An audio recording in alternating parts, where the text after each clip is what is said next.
Hello, sixth grade science teachers. Welcome to this video. Hopefully I'll try to keep this short, but instead of redoing all of my curriculum overview videos, I just want to make one video that shows you guys the updates that have been made and then kind of talk through how to use my curriculum to better serve your planning. This is one of the pages that you can find the curriculum. It's the CIPD Hub. I'll put the link to this page in the description. I tend to try to put some updated material up at the top, and all the curriculums are linked down at the bottom. This is also where you can find the training video playlist.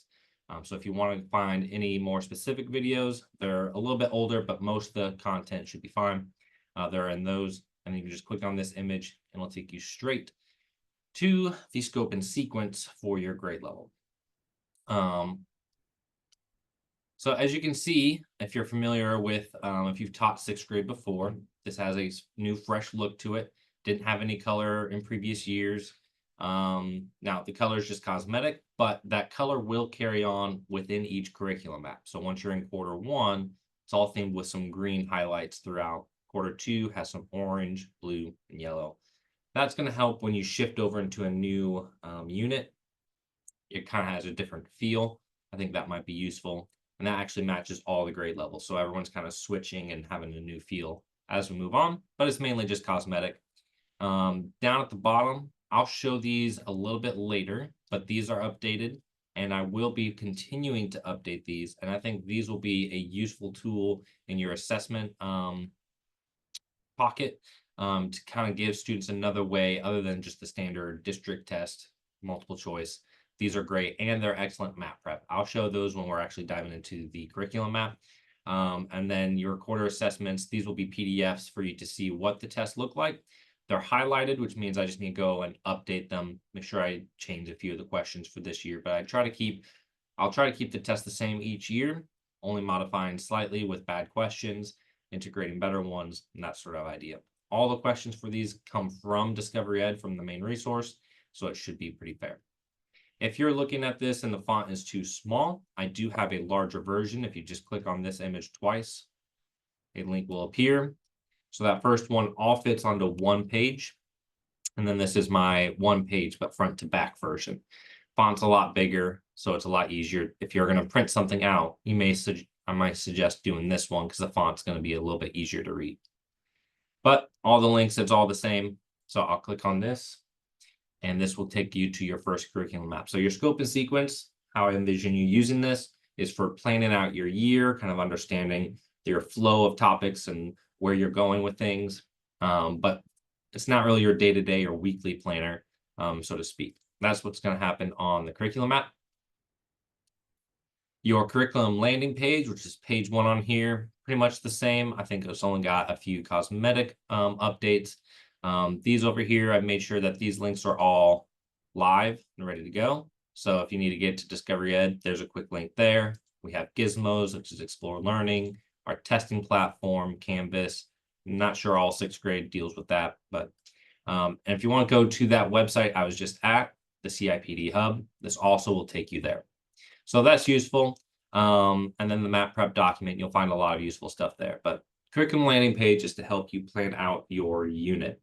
How are you going to transition from these different concepts and tie them all together? And that's what the anchoring phenomena and projects are for. It introduces the kids to an idea. In this case, for sixth grade, unit 1, it's the biosphere 2, which is this enclosed system. As you'll hear throughout the rest of the concepts, systems is the main idea. And so it introduces them to this idea and a problem that the scientists faced when they first tested it. And now the students may not have the answer yet, but they kind of have that in the background. In order to keep students remembering about that throughout the rest of the unit, I've created these unit project posters. Most of you, I delivered big posters, laminated posters to you. You can always print your own. But this is really good for posting up near the front door. So as students keep coming in throughout the rest of the unit, they see this and go, that's right, we're learning these different concepts to help us answer this question, in this case about Biosphere 2. It kind of gives them a roadmap about what they're going to learn and what are the guiding questions. Those should be, hopefully, if teachers change, those should be around. I might have a few extra. You can always print your own. That's a useful way for you kind of to keep students remembering what they're learning about.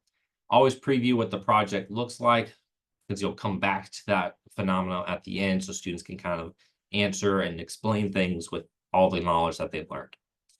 If you're not familiar with whatever the topics are, so this first one is about body systems. You're like, I don't really know about body systems. There's teacher background knowledge for each concept. So you can click on this, get a quick read. That might be one way to help you refresh your memory or learn something if this isn't your area of specialty.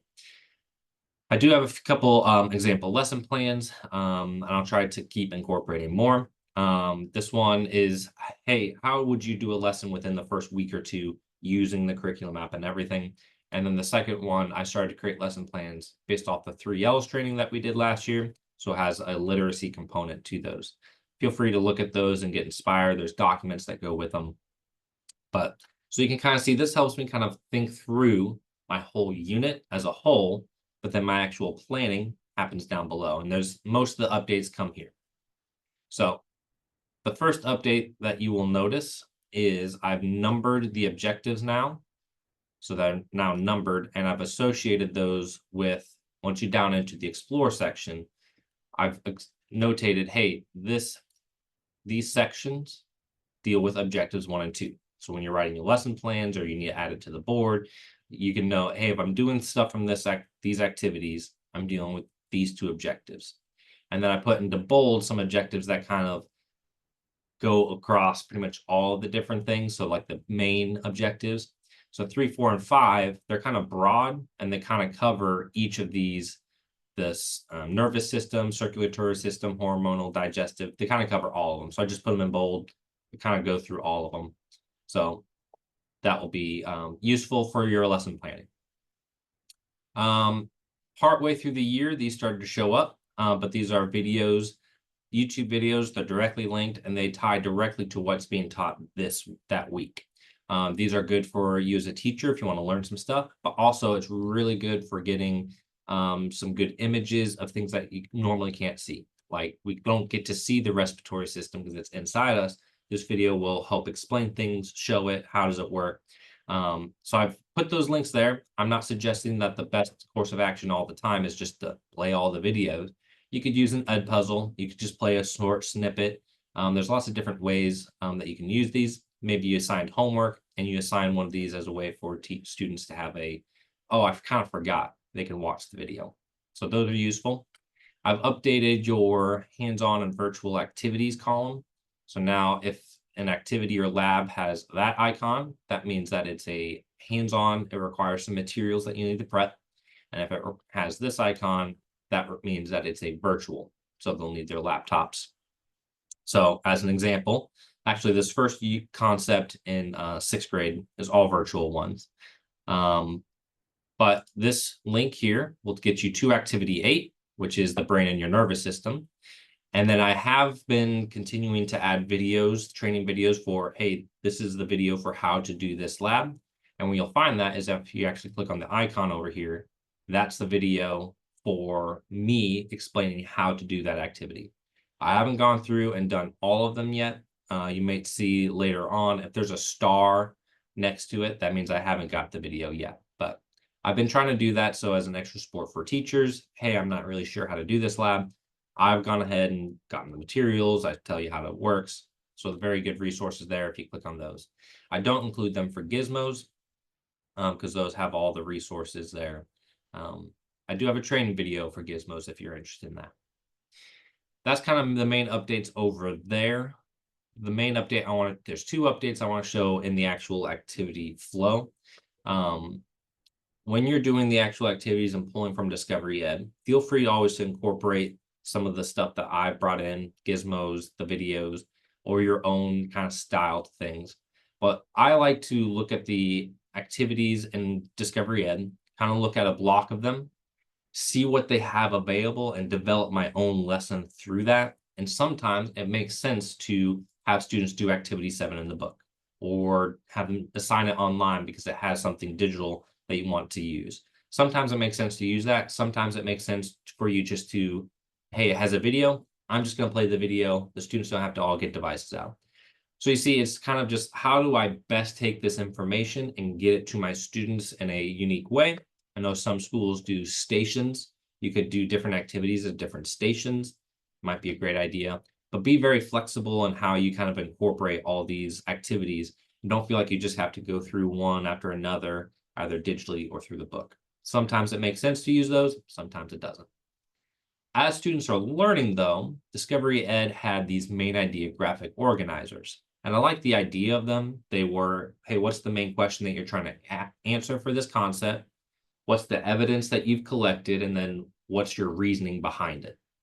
So that way, when they get to the end and they go to the explain question, they have all that documented in their note sheet and they can pull from that to write out their explanation. Great idea, but they have the exact same graphic organizer for 6th, 7th, 8th grade. Every concept is the same one. So what I've done is I've gone through and I've at least given you a unique graphic organizer for each unit. So each concept in this unit will use this, but it's at least themed and designed around what they're learning. So since they're learning about cells and the body systems and that stuff, I've kind of themed it so that it matches. And then on the back, I've given some room for notes. Feel free to incorporate that into a graphic organizer notebook or a folder, any sort of thing. But then students can have a note sheet that they're collecting evidence as they go on. If you would like to tweak these a little bit, you are free to do so. I've also put the link to the Canva design that I did these on. Once you get there, just make a copy and then you can kind of create your own. So if you want to make more unique design for your class, you can make your edits there. I view this as being a useful tool for students gathering all their evidence as they go through. I'd love to see how you guys utilize it or enhance it. So let me know how that works for you. And then finally, so you go through all of those. I put all the evaluate assessments down here. So each concept has its own assessment and a practice assessment. These should be getting overhauled here in August. So it's not live yet, but we've been told that now the concept assessments, because you probably didn't teach every single thing from Discovery Ed. And so sometimes there's questions in those that you didn't cover. Come August, so this year, you should be able to modify the concept assessment and pick out the questions you don't want, which may be a good way for individualizing these tests to better fit what you actually taught.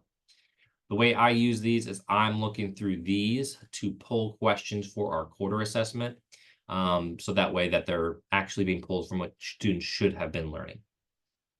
My final update, and then we'll go ahead and end this video, is the performance assessments. They had these are a Discovery Ed resource, but the way that they had them designed and how you'd have to assign them to students, it was difficult for a teacher to preview to see what the answers or selections would be. So it wasn't the best format, and I don't think they were being utilized. But the idea of it is similar to the MAP test, where, hey, you've learned all this stuff, and you take that knowledge and understanding and apply it to this situation. That falls under the same umbrella, but it's not like, hey, I taught you, do you remember? So it's applying it to a new situation, which I really like. It's a better level of thinking for students. So what I've done is I've actually copied and moved those over onto Google Docs, and I still left it as interactive as I can. So if it had a video, I've either provided a link students can click on, or if you choose to do this paper pencil, there's a QR code. Students can scan that either with their phone or laptop, and then boom, they can watch the video. There's the text that goes along with it. The questions, they have different question types. They like to use the drop down to finish these sentences. They are manipulative questions, so students have to drag and drop to complete questions, very similar to the tech enhanced questions on the MAP test. So good practice for them. And then a lot of them incorporate data and then writing, which is a huge, I'll show you guys the data on our writing scores at the start of the school year. But writing is a huge component for what we need our students practicing, and multiple select. So it has all sorts of different question types. Now, the benefit of this being a Google Doc now is maybe you don't want to use all of these tasks, or maybe you want to tweak a question or incorporate something different, whatever. Well, it's a Google Doc. So you guys can just go to File, make a copy, and you can make whatever edits you want. But you have a good base for starting with a way to assess students in a unique way. And that really prepares them for the MAP test. So each concept has at least one of these. I'm going to jump back to our scope and sequence, because that's where I first showed you guys. These are here. So there's at least one in each. Sometimes they have more, and I'll be going through and updating these. But those are a good way for students to summarize their learning in a unique way that's going to really prepare them for the MAP. That's pretty much it. It repeats for each concept. And then at the end, there's just a reminder, hey, don't forget there's to go back to the unit project, talk about that phenomenon at the start. And those performance assessments, they also have one for the unit. It's the same style, text, video, different type of questions. They just encompass the whole unit. So feel free to use those as well as a good assessment for your students. So you can see it's got data, got videos, all sorts of things there. So feel free to use those however you see they work best. And then when you are ready to move on to the next concept, you can just click on this and off you go to quarter 2. You could go back to the scope and sequence and jump there, but I thought this navigation tool might come in handy every once in a while. If you need more of my training videos, this takes you to the playlist for my curriculum training and also my YouTube channel. If you need to find anything else there. I think I've covered all the updates to the curriculum and kind of shared some other ideas, reiterating that stuff. I hope that this video is useful for getting you prepared for this school year. I'm always happy to come in, work one-on-one with you if you need some help, write a lesson plan with you, do something unique like that. So please don't hesitate to reach out, and I will see you guys in another video. Bye.